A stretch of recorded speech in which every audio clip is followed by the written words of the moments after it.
भैया मेरा स्लाइड दिख रही है? हाँ भैया। ठीक है, तो देखिए प्राणमय कोश, इतरिक बॉडी, ये आप देख रहे हैं कि ये जो है ये पूरा साइकिल बना हुआ है। ये छोटे छोटे छोटे छोटे पार्टिकल्स हैं हमारे आसपास में चमकीले वाले, और ये चक्र दिखाई दे रहे हैं बॉडी में, पूरी बॉडी चमक रही है। तो इस तरीके से प्राणमय कोश को इमेजिन कर सकते हैं। इस तरीके से हमने 5 बॉडीज की चर्चा की थी। हर एक बॉडी को अलग अलग फीडिंग देना पड़ता है। अन्नमय कोश है, अन्नमय कोश को अगर स्वस्थ रखना है तो आसन, उपवास, तत्व शुद्धि, तपश्चर्या का हमें अवलंबन करना पड़ता है। प्राणिक बॉडी को अगर जो हमें स्ट्रांग रखना है, प्राणिक बॉडी को इथरिक बॉडी बोलते हैं। मतलब प्राण ऊर्जा जो हमारे पूरे शरीर में फ्लो करती है। हमें लगता तो है कि हमारे शारीरिक क्रियाकलाप जो है ये भोजन से चलते हैं, ये इत्यादि चीजों से चलते हैं, लेकिन ये सारा का सारा जिस एक चीज से गवर्न होता है उसको प्राण बोलते हैं। अभी प्राण तत्व वास्तव में है क्या? प्राण के बारे में ये जानना जरूरी है कि प्राण तत्व है क्या। तो प्राण एक अर्ध चैतन्य तत्व है, अर्ध चैतन्य बोला जाता है। चैतन्य आत्मा पूर्ण चैतन्य है। आत्मा जो पूर्ण चैतन्य है, चैतन्य का मतलब ये होता है कि एक इंटेलिजेंट एनर्जी, एक एक जिसे बोलते हैं ज्ञानात्मक, ज्ञानात्मक ऊर्जा को अपन चेतना बोलते हैं। ज्ञानात्मक ऊर्जा, जो ऊर्जा भी है और जिसमें ज्ञान भी है, जिसको मालूम है कि किस दिशा में क्या करना है, उसको ज्ञानात्मक ऊर्जा को ही चेतना बोला जाता है। और जो पदार्थात्मक ऊर्जा होती है उसको जड़ बोला जाता है। अब ऊर्जा दोनों जगह है, ऊर्जा दोनों जगह, शक्ति दोनों जगह है। जड़ में भी शक्ति है, ऐसा नहीं कि जड़ में जो शक्ति नहीं है। जड़ में भी शक्ति है और चैतन्य में भी शक्ति है। और ये चेतना जो है ज्ञानात्मक ऊर्जा है, और जड़ जो है ये पदार्थात्मक ऊर्जा है। अब जो चेतना का जो ये होता है, जिसे हम ये बोल सकते हैं, चेतना का प्रकटीकरण जो होता है पदार्थ के द्वारा होता है, और पदार्थ में हलचल होती है वो चेतना के द्वारा होती है। ये दोनों एक दूसरे पे डिपेंडेंट रहते हैं। जब ये सृष्टि की उत्पत्ति हुई तब ब्रह्म ने जब स्फुरण किया, ब्रह्म ने जब स्फुरणा की, तो वो स्फुरणा जो है उनकी ये दो धाराओं में बदल गई। एक चैतन्य, एक गायत्री बनी, और गायत्री ही जड़ बनी, गायत्री ही चैतन्य बनी। तो गायत्री की जिस धारा को चैतन्य धारा बोलते हैं वो ही आत्मिकी की धारा, इसको गायत्री बोलते हैं। और जो जड़ धारा है, जो पदार्थात्मक धारा है, उसको चैतन्य बोला जाता, उसको जो है पदार्थ जड़ बोला जाता है। तो ये दोनों का, तो ये जड़ प्रकृति का जो ये इसका जो आधार होता है, जड़ प्रकृति का आधार ये परमाणु पे टिका हुआ है। ये परमाणुमय सृष्टि भी इसको बोला जाता है। चैतन्य प्रकृति का आधार ज्ञान पे टिका हुआ है, ज्ञान। और जड़ प्रकृति का आधार जो है ये परमाणु पे टिका हुआ है। तो ये परमाणु जो है हमारा, ये परमाणु से ही पूरी की पूरी पदार्थात्मक सृष्टि हुई है।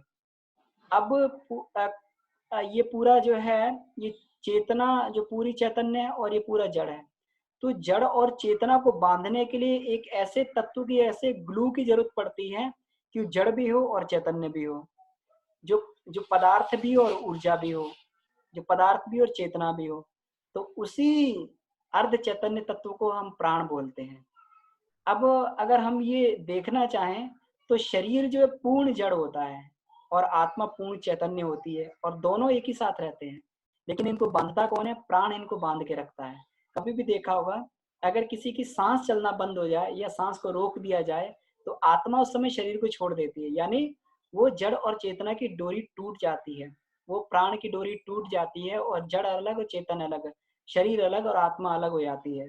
तो जितनी भी हमारे ये अंदर क्रियाकलाप जो चल रहे हैं, जो मशीनरी चलती है, जो इलेक्ट्रिसिटी है, ये सारी की सारी प्राण ऊर्जा ही है।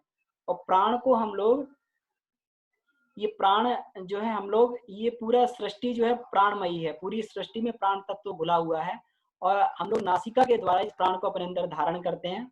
और यही प्राण हमारे शरीर के अंदर जाकर ये 5 भागों में डिवाइड हो जाता है। ये 5 ये काम ये करता है, अलग अलग काम करता है। प्राण एक ही होता है, लेकिन क्योंकि इसके डिपार्टमेंट अलग हो जाते हैं तो ये अलग अलग काम करने लगता है। जिस तरीके से मिनिस्ट्री अलग होती है, वो मिनिस्ट्री के जो डिपार्टमेंट हैं, अलग-अलग डिपार्टमेंट हो जाते हैं। कोई कोई हमारा फाइनेंस डिपार्टमेंट हो जाता है, कोई होम मिनिस्ट्री हो जाती है, कोई डिपार्टमेंट हो जाता है। तो हर एक डिपार्टमेंट अलग-अलग होते हैं, लेकिन उनमें जो है जो एक कमांडिंग पावर है, गवर्निंग पावर एक ही रहती है। तो इसी तरीके से जो हमारा महाप्राण है, इसमें गुरुदेव ने सावित्री कुंडलिनी तंत्र में एक बात बड़ी स्पष्ट रूप से लिखी है कि चेतना के बलिष्ठता को ही प्राण कहा जाता है। यानी जो महाप्राण है वही महाप्राण जो है वो इसमें विभाजित होता है। ये महाप्राणी 5 भागों में, ये शरीर की सुविधा के अनुसार ये 5 भागों में डिवाइड हो जाता है और ये 5 फिर अलग-अलग फंक्शन करने लगता है, 5 अलग-अलग कार्य करने लगता है। इसका जिसको बोला गया है, ये इसको देख सकते हैं, देखिए। ये पूरा जो हमारे चक्र हैं, ये उपचक्र हैं, ये पूरा का पूरा हमारे इसी से हमारे गवर्न होते हैं। इसमें देखता हूँ कोई चक्र की स्लाइड है कि नहीं है। ठीक है, इसमें चक्र की स्लाइड नहीं है, इसी में देख लेते हैं। अब ये चक्र कैसे बनते हैं? ये पूरे के पूरे जो हमारी कुंडलिनी होती है, ये षट चक्र होते हैं। ये सारे के सारे चक्र हमारी प्राणिक बॉडी में ही होते हैं, प्राणिक बॉडी में ही दिखाई देते हैं। ये फिजिकल बॉडी में नहीं होते हैं। कोई अगर इसमें अगर कोई भी डॉक्टर अगर इसको चीर के देखना चाहे बॉडी को कि चक्र है कि नहीं है, तो वो नहीं दिखाई देंगे, क्योंकि प्राणिक बॉडी में होते हैं। और प्राणिक बॉडी क्या होती है? प्राणिक बॉडी हमारी जो जो ये प्राण का फ्लो जो होता है, ये 2 कैनाल से होता है। जब हम दोनों नॉस्ट्रिल से सांस लेते हैं, तो हमारा इडा और पिंगला से प्राण चलता है, जो ठंडी और गर्म, ठंडा और गर्म प्राण ये जो है हमेशा चलता रहता है। लेकिन एक समय एक प्राण डोमिनेंट होता है। तो जिस समय हमारी लेफ्ट वाली नाक चल रही होती है, अभी भी अगर आप टेस्ट करके देखेंगे, तो एक नॉस्ट्रिल ही जो है सही काम कर रही होती है, दूसरी नॉस्ट्रिल जो है थोड़ा-सा बंद होती है। इसको कहते हैं एक समय में एक स्वर चलता है। तो एक प्राण जो है एक समय में एक डोमिनेंट रहता है। तो जब दोनों नॉस्ट्रिल से हम सांस खींचते हैं, तो इडा में और पिंगला में दोनों तरफ प्राण जाता है और वो प्राण का फिर डिस्ट्रीब्यूशन होता है। ये मेन कैनाल होती हैं। कभी हमने देखा होगा कि नदी अगर कोई जा रही है, नदी से जब कोई नदी में पानी जा रहा है, तो वहां से नहर निकलती है। तो नहर से अगर नहर निकलती है, तो वो क्या होता है, नहर में जब पानी जाता है, तो वहां पे पानी का एक भंवर पड़ने लगता है।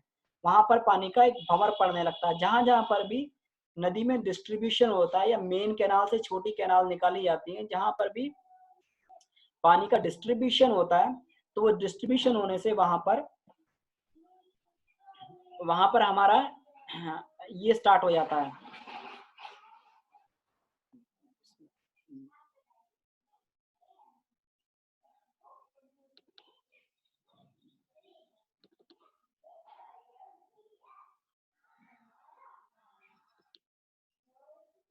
हाँ, वहां पर हमारा ये भंवर पैदा हो जाता है। जैसे पानी में भंवर पैदा होता है, जिसे अपन व्हर्लपूल भी बोलते हैं। उसी तरीके से जहां जहां सभी प्राण का डिस्ट्रीब्यूशन होता है, वहां विशेष चक्र होते हैं। तो भंवर जहां पे भी टोरेंडो जहां पे भी होते हैं, हवा में टोरेंडो पड़ते हैं, जैसे भंवर बोलते हैं। भंवर कहाँ पे पड़ते हैं? जहां पर जो है ये कहीं पे भी थोड़ा सा भी अगर वायु का दबाव बन जाए, या फिर जहाँ पे वायु गर्म हो जाए, तो गर्म होकर वो घूमने लगती है और घूमकर वो ऊपर उठने लगती है। तो इसी तरीके से जहाँ पर भी हमारे शरीर में विशेष स्थान होते हैं, जहाँ से प्राणों का डिस्ट्रीब्यूशन होता है, जो मेन डिस्ट्रीब्यूटिंग पॉइंट होते हैं, वहां पर भंवर पड़ने लगते हैं। भंवर पड़ के अलग अलग चक्र बन जाते हैं। तो ये चक्र हमारे षट चक्र उसी से बनते हैं। और इन चक्रों में विशेष क्षमताएं होती हैं। साधारणतः वो सारी की सारी क्षमताएं हमारी जो है दबी पड़ी रहती हैं। वो केवल उतनी क्षमताएं इसकी काम कर रही होती हैं, जिससे हम अपने डे टू डे रूटीन्स को हम लोग निभा पाएं, फॉलो कर पाएं। लेकिन धीरे धीरे जब इनकी चक्र की क्षमताओं को जागृत किया जाता है, तो ये क्षमताएं हमें विशेष उपलब्धियां देने लगती हैं। ये क्षमताएं हमारे लिए ये वरदान की तरह, चमत्कार की तरह हमारे लिए ये साबित हो जाती हैं। तो अब यहाँ देखेंगे आगे की स्लाइड में हम लोग देखते हैं कि ये जैसे प्राण ये हमारे शरीर में बिल्कुल बिजली की तरह ये हो रहा है, तो इसी को प्राणमय कोश बोला जाता है। अब ये प्राण ही पूरे के पूरे ये सारे के सारे हमारे जितनी फंक्शनिंग होती है, इसमें प्राण का ही महत्व होता है। फॉर एग्जाम्पल, जैसे हम लोग भोजन करते हैं, तो भोजन भी उसी को अच्छा लगेगा, भोजन भी उसी का बढ़िया लगेगा, उसी को बढ़िया लगेगा जिसकी जठराग्नि मजबूत होगी। जठराग्नि मतलब पेट में हमारे समान प्राण और क्रिकल प्राण काम करता है। तो समान जो है, समान और कृकल ये जो है वात और पित्त के ये होते हैं, वात और पित्त के प्रतीक होते हैं। तो ये क्या है, जिसका जिसका भी समान प्राण अधिक काम कर रहा होगा, बढ़िया से काम कर रहा होगा, उसको भूख तेज लगेगी। भूख तेज लगेगी तो उसको कुछ भी रूखा-सूखा खाना भी दे देंगे तो उसको स्वादिष्ट लगेगा। लेकिन जिसकी जठराग्नि प्रदीप्त नहीं है, जिसका समान प्राण प्रदीप्त नहीं है, उसका क्या होगा? उसका जो है वो उसका भोजन नहीं सही से पचेगा, डाइजेशन सही से नहीं होगा, भूख सही से नहीं लगेगी। तो कितना भी बढ़िया से बढ़िया वो भोजन अगर करेगा, तो बढ़िया से बढ़िया भोजन में उसको रस नहीं दे पाएगा। तो इसलिए क्या हो रहा है कि कहीं पे जीवन के किसी फेज़ में भी ले लीजिए, अगर कोई व्यक्ति बोल रहा है और बोल रहा है, उसकी वाणी में प्राण नहीं है, उसकी वाणी में ओज नहीं है, तो उसकी वाणी का कोई प्रभाव नहीं पड़ता। लेकिन जिसकी वाणी में ओज होता है, जिसकी वाणी में प्राण होता है, वो थोड़ी भी बात बोल देता है, तो उसकी वाणी में बहुत बड़ा प्रभाव पड़ता है। कुछ लीडर्स होते हैं जिनकी वाणी में प्रभाव होता है, तो वो जो है उनको पूरा मास उनको फॉलो करने का प्रयास करता है। क्यों? क्योंकि उनकी वाणी में दम है, उनकी वाणी में प्रभाव है। तो ये वाणी में दम कहाँ से आता है? ये प्राण के कारण ही जो वाणी में प्रभाव बनता है। जब पहले हमारे जो लीडर्स थे, जो हमारे फ्रीडम फाइटर्स थे, चाहे वो भगत सिंह थे, चाहे वो सुभाष चंद्र बोस थे, चाहे वो गांधी थे, चाहे वो लाल बहादुर शास्त्री थे, ये जो भी बात बोलते थे पूरा का पूरा मास उन्हें फॉलो करता था। सुभाष चंद्र बोस ने बोला कि तुम मुझे खून दो, मैं तुम्हें आज़ादी दूँगा, पूरा का पूरा उनके साथ में हिंदुस्तान दौड़ पड़ा। जो हमारे गांधी जी ने कहा कि भारत छोड़ो आंदोलन के लिए कूदो, तो सब लोगों ने अपनी पढ़ाई छोड़-छोड़ के भारत छोड़ो आंदोलन में कूद पड़े, सत्याग्रह में कूद पड़े। जो लाल बहादुर शास्त्री ने जब देश में खाद्यान्न का संकट आया, तो बोला कि पूरे पूरे देश में सब लोग एक दिन का उपवास करो, सब लोग करने लगे। क्यों? क्योंकि इन वाणी में प्राण था और प्राण तत्व होने के कारण ही ये जो है इनकी वाणी में ओज था। अब जो भी व्यक्ति अनर्गल बोलते रहते हैं या कुछ भी बक-बक करते रहते हैं या मुँह से अपशब्द बोलते हैं, गालियाँ इत्यादि देते हैं या कठोर वचन बोलते हैं, कड़वे शब्द बोलते हैं, तो उनकी वाणी का प्रभाव धीरे-धीरे खत्म हो जाता है। तो वाणी का प्रभाव खत्म होने से उनकी वाणी जो है आगे प्रभाव नहीं करती है। तो कुछ भी बोलते रहें, तो उनकी वाणी का आगे प्रभाव नहीं होता है। तो ये जो है ये और इसी तरीके से मस्तिष्क में अगर प्राण हो, तो वो व्यक्ति ओजस्वी रहता है। उसको बहुत कुछ भी अगर स्मरण करे, बहुत तेज़ी से स्मरण होने लगता है। कुछ भी याद करे, उसकी स्मरण शक्ति बहुत बढ़ जाती है, उसको उसकी याददाश्त बहुत तेज़ रहती है। तो ये क्या है, ये प्राण का ही प्रतीक होता है। तो इसी तरीके से जो है शरीर में अलग-अलग भागों में अलग-अलग प्राण के डिपार्टमेंट हैं और ये काम हो रहा है, ये प्राण बेसिकली क्या है, हम कुछ भी अगर कर रहे हैं, कुछ भी अगर भोग करना चाहते हैं, कुछ भी खाना चाहते हैं या कोई भी चीज़ का हम लोग इसमें टेस्ट लेना चाहते हैं, तो प्राण की ऊर्जा को इसमें खर्च करना पड़ता है। तो प्राण ही सबसे बड़ी विभूति है। जो व्यक्ति जितना प्राण को अधिक संचय कर लेता है और बचा लेता है, वो उतने ही अपने क्रियाकलाप को उतना अधिक स्ट्रॉन्ग बना लेता है। तो जो प्राण का संचय, तो प्राणमय कोश का यही अर्थ होता है कि प्राण के संचय को कैसे किया जाए और प्राण को किस तरीके से समझदारी के साथ में खर्च किया जाए। यही प्राणमय कोश का मुख्य पर्पज़ होता है, मुख्य उद्देश्य होता है। और जो लोग अपने प्राणमय कोश को प्रखर बना लेते हैं, वो लोग प्राणवान बने रहते हैं और जीवन में हर एक जितनी भी उनकी आवश्यकताएँ होती हैं, चाहे भौतिक हो, चाहे आत्मिक ही हो।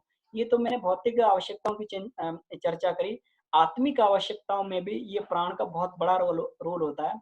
जो लोग स्वाध्याय करते हैं या जो लोग मनन चिंतन करते हैं, वहाँ पर भी प्राण ऊर्जा का बहुत बड़ा उपयोग होता है। क्योंकि प्राण ऊर्जा को खर्च किए बिना स्वाध्याय में मनन चिंतन इत्यादि नहीं किया जा सकता। ध्यान जो है पूरा का पूरा ये प्राण के ऊपर ही डिपेंडेंट होता है। प्राण ऊर्जा नहीं होगी, तो ध्यान में व्यक्ति को बैठ के या तो नींद आ जाएगी या बेहोशी आ जाएगी या व्यक्ति उसमें चला जाएगा। तो ये पूरा का पूरा जो है ये होता है, ये हमारा ध्यान के द्वारा, ये हमारा प्राण के द्वारा ही ये कंट्रोल होता है। तो इस तरीके से हम लोग इसमें जो है ये आगे हमारा ध्यान में प्राण की आवश्यकता पड़ती है। हमारा जो है स्वाध्याय मनन चिंतन में इसकी प्राण की आवश्यकता पड़ती है। तो ये और आगे चल के यही प्राण प्रज्ञा बुद्धि में विकसित हो जाता है और यहीं से जब प्राण से संकल्प किए जाते हैं, तो अपने प्राण से प्राणिक हीलिंग भी की जा सकती है। किसी दूसरे के कष्टों को अपने प्राण के द्वारा ठीक किया जा सकता है। आशीर्वाद, वरदान, शाप इत्यादि जो है ये प्राण के द्वारा ही दिए जा सकते हैं। कोई भी व्यक्ति अगर प्राणहीन व्यक्ति अगर कोई आशीर्वाद देगा, तो उसका आशीर्वाद और शाप फलीभूत नहीं होगा। लेकिन प्राणवान व्यक्ति अगर कुछ भी कह देगा, तो उसका आशीर्वाद और ये शाप जो है फलीभूत हो जाते हैं। तो ये आगे आत्मिकी प्रयोगों में भी जो है प्राण का बहुत अधिक महत्व होता है। गुरुदेव ने अपना जब अब सारी ऊर्जा 24 वर्ष की साधना की ऊर्जा जब खत्म कर दी, तो सूक्ष्मीकरण में जाके उन्होंने कहा कि मैं खाली हो गया हूँ, मुझे दोबारा प्राण ऊर्जा को संचित करके और दोबारा जो है ये अपने जो कार्यकर्ता हैं उनको अपने जो सृजन सैनिक है उनको फिर दोबारा आगे बढ़ाने के लिए मुझे प्राण ऊर्जा की जरूरत पड़ेगी। तो उन्होंने फिर सूक्ष्मीकरण साधना की और अपने प्राणमय कोश को इतना इतना स्ट्रांग बनाया कि उन्होंने जो है 5 सत्ताओं अपने आप को 5 सत्ताओं में बांट दिया। ये 5 सत्ता ही जो है यही पंचकोशी की उपलब्धियां हैं, जब व्यक्ति एक समय में 5 काम एक समय में रहता कर पाता है। गुरुदेव ने एक जन्म में 8 व्यक्तियों का काम किया। क्यों? क्यों? वो प्राणवान थे।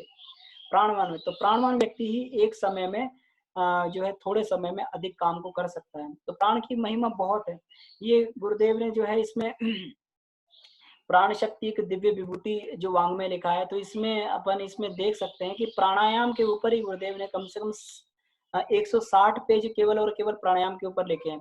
विश्व में प्राणायाम पर किसी व्यक्ति ने भी इतना अधिक नहीं लिखा जितना गुरुदेव ने लिखा है।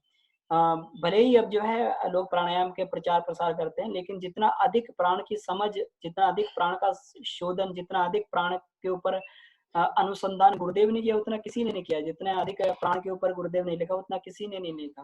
तो इसको अधिक पढ़ा जा सकता है और प्राण को अधिक से अधिक संचित कैसे किया जाए, प्राण को अधिक से अधिक बढ़ाया कैसे जाए, तो प्राणमय कोश की सिद्धि के द्वारा ही हम प्राण को बढ़ा सकते हैं, प्राण को संचित रख सकते हैं और प्राण को और अधिक इसमें अपने आत्म उत्कर्ष में हम लोग प्राण को लगा सकते हैं।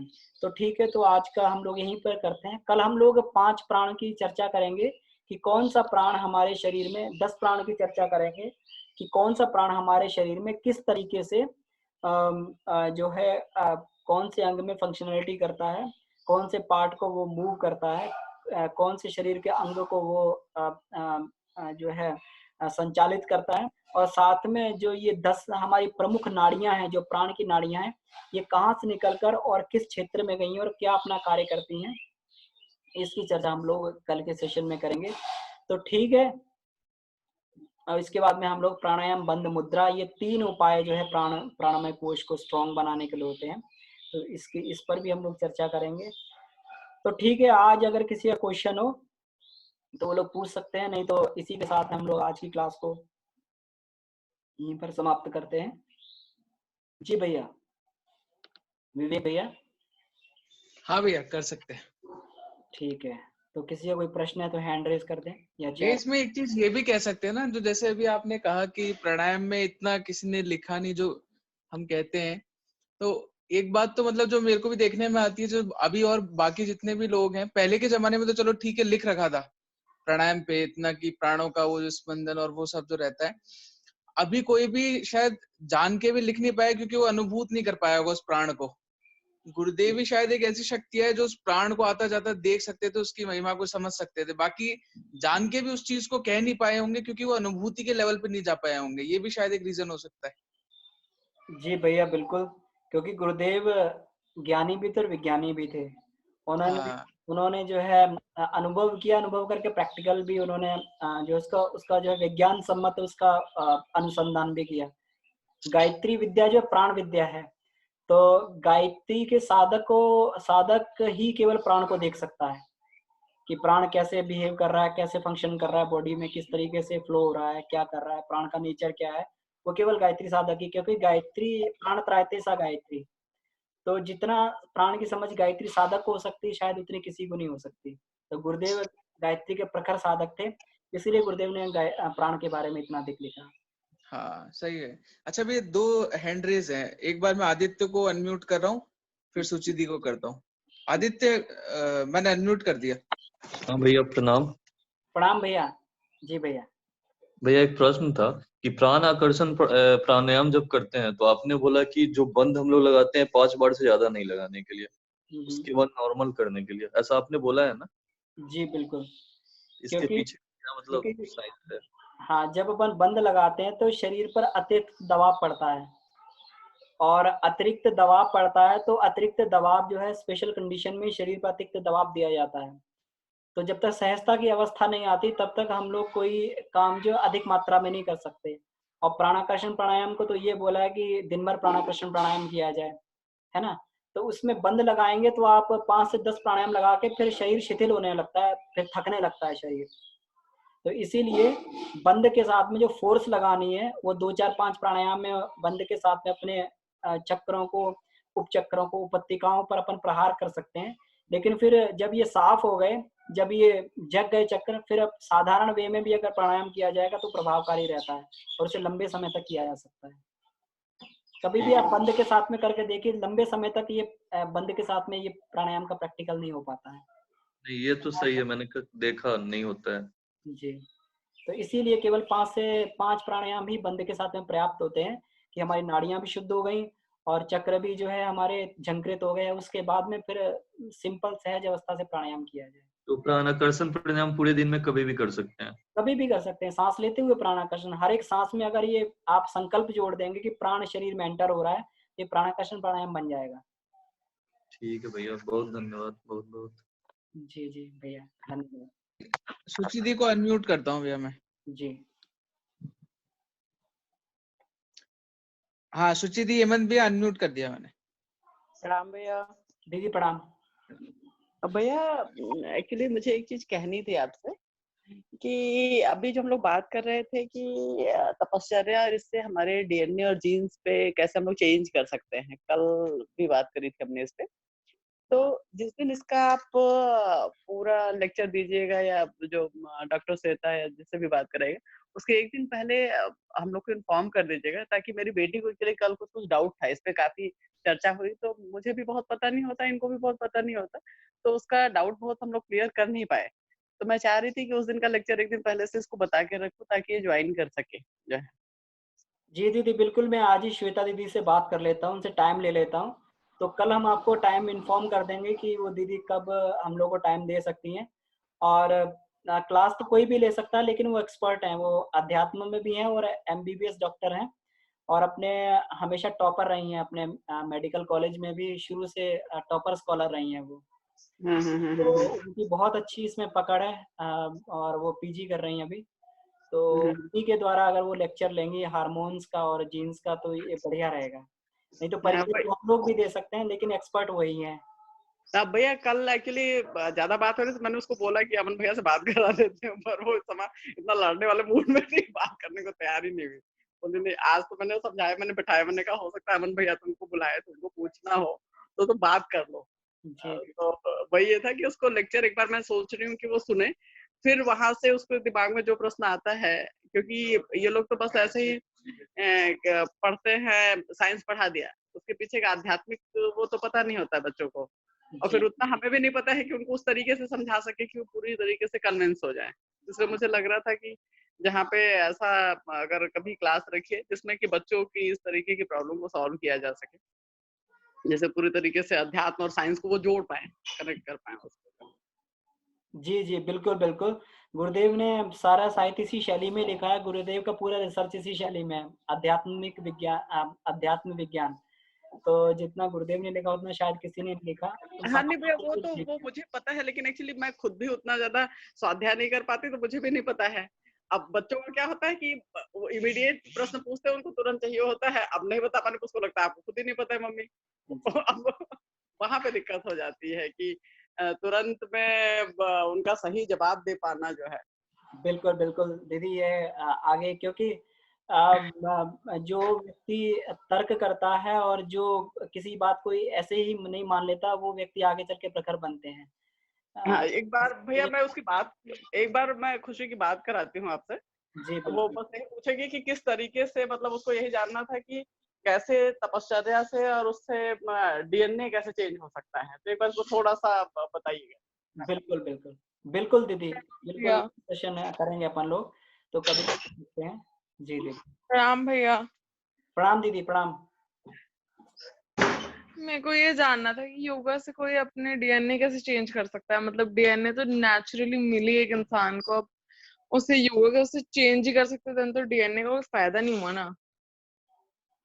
जी दीदी, तो हमारे यहाँ पर जो ये परंपरा, संस्कार की परंपरा बनी हुई है ना, तो संस्कार की परंपरा में अपन लोग ये करते हैं कि मनुष्य के संस्कारों को बदला जा सकता है।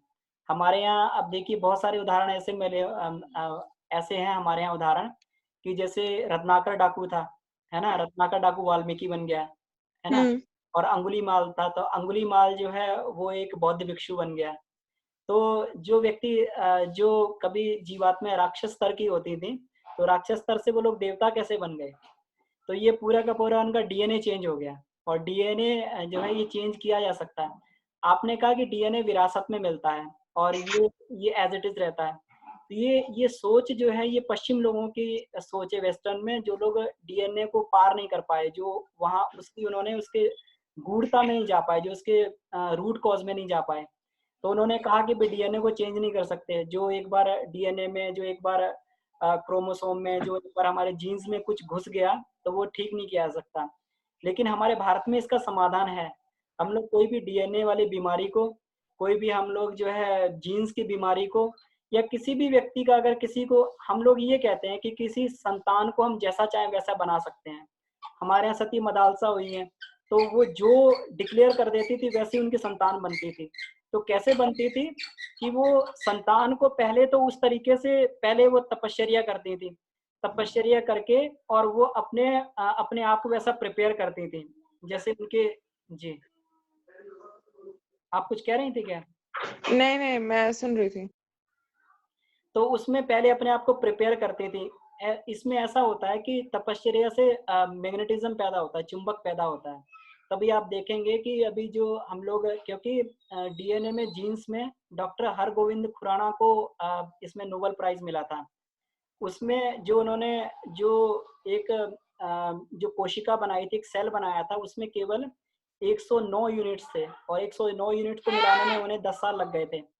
अब जिस सेल में, अगर जिसमें लाखों यूनिट्स हो डीएनए के, उसको मिलाने के लिए अगर व्यक्ति का प्रयास करे तो शायद सुपर कंप्यूटर भी उसको नहीं मिला पाएगा।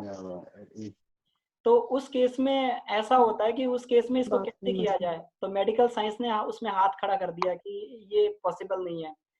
तो उसमें हमारा ये अब जो नई शोध चल रही है, तो इससे मैग्नेटिज्म के द्वारा, मैग्नेट्स के द्वारा जो है, जो मैग्नेटिज्म स्पेक्ट्रम पैदा करके व्यक्ति के डीएनए को चेंज करने का प्रयास किया जाता है, या फिर थोड़ा इलेक्ट्रिक करंट से जो है इसको चेंज करने का प्रयास किया जाता है, या फिर अपन जो जो हमारी रेडिएशन थेरेपी है, इससे भी चेंज करने का प्रयास करते हैं।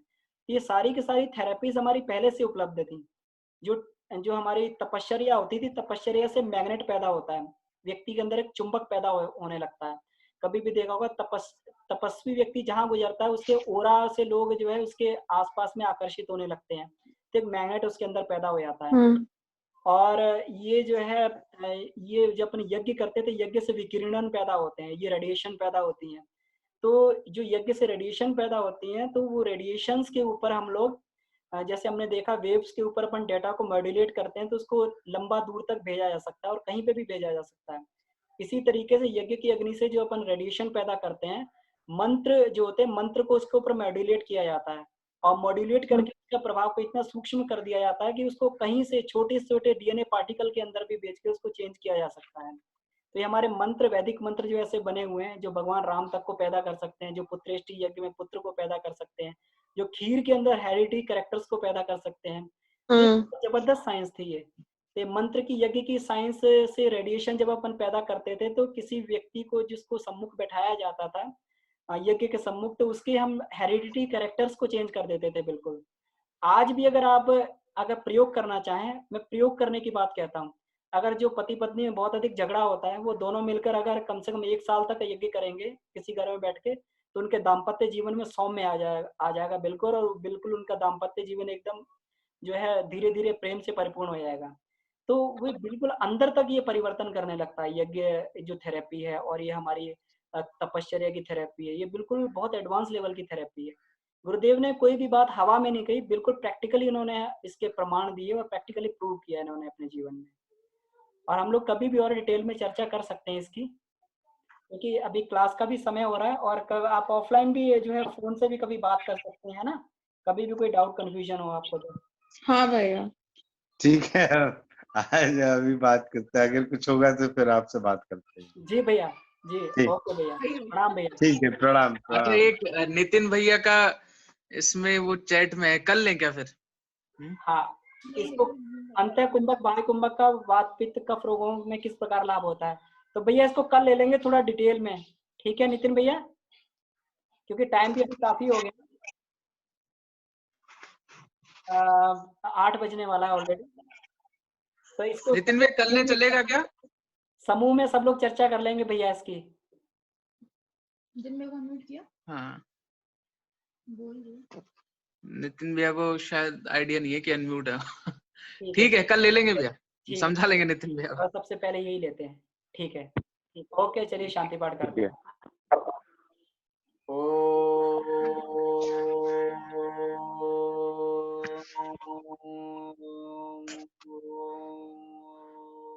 शांति शांति शांति। प्रणाम। प्रणाम, अभी तो प्रणाम, बहुत बहुत धन्यवाद।